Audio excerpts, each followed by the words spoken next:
not a reader, not a quoter, not a preacher, a doer.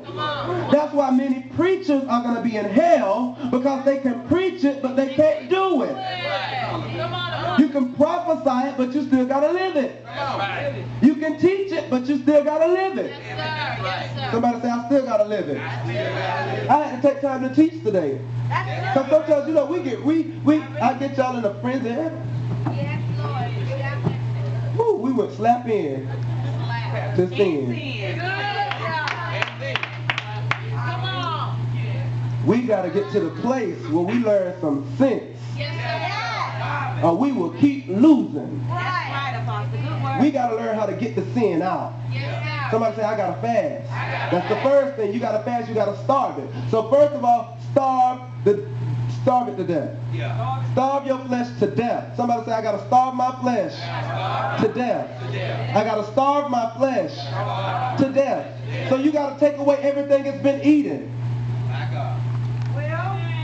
If you know you are an alcoholic, you got to get rid of the alcohol. That's the first thing. Second thing, you can't go around places that have alcohol. Third thing, you can't go around other alcoholics. They tell you that in the AA, you got to change your people, places, and things. Because one is too many, and 1,000 is never enough. You got to know it. And you can apply that to everything. If you sit there and you know that crack, cocaine, and all this kind of stuff tempts you, don't go around it.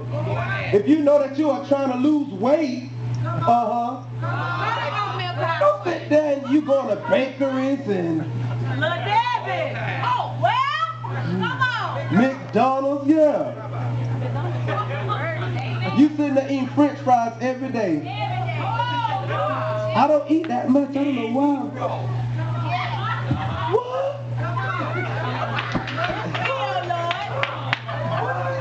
And you trying to figure out, well, where this weight come? I ain't ate but one time today. That one thing you ate was full of fat and calories.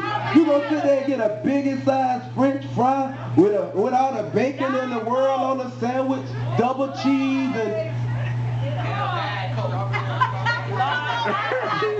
a Powerade. Let me rate this down with a Powerade. But I'm gaining weight. And you look in your refrigerator, you ain't got no ice cream. All in the freezer. Do you not know that your body is the temple of the Lord?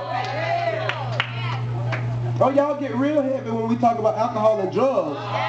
Because that's defiling their temple. And you get real tight when they talk about tattoos defiling and piercings defiling. You get real tight when they talk about fornication defiling. But when we start talking about gluttony defiling, nobody don't say nothing. Gluttony is a sin. Eating the wrong stuff is a sin. You are poisoning your temple. You're not even supposed to put everything in this. You're not even supposed to let all kind of music coming through these portals. You're not even supposed to sit there and watch all kind of stuff on TV coming through your eyes. You have to follow your temple. I don't care if it don't influence you. It is feeding your flesh. That's a good heavy word. You sit there and say, well, it don't make me cuss, it don't make me go do this, but it gives your flesh leverage over your spirit.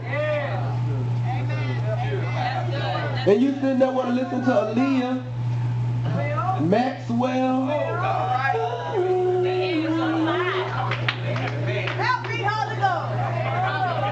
You don't have a husband, you don't have a wife, and you listening to all these love songs, feeding your flesh. Why am I stumbling? Why can't I stop?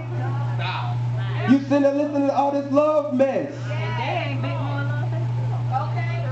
And none of the singers are married. Say that now. So here you have fornicators releasing a spirit of fornication through music into your temple, and you're wondering why you can't stop fornicating because you done opened your spirit up to this worship of fornication. See, y'all call it love songs, but they're not married. So it's fornication, it's lust songs. They don't have a ring on their finger.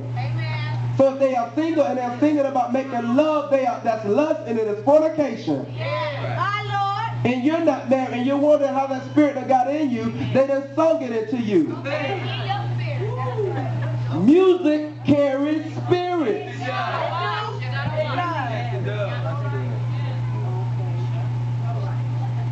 Pipe down, Taurus.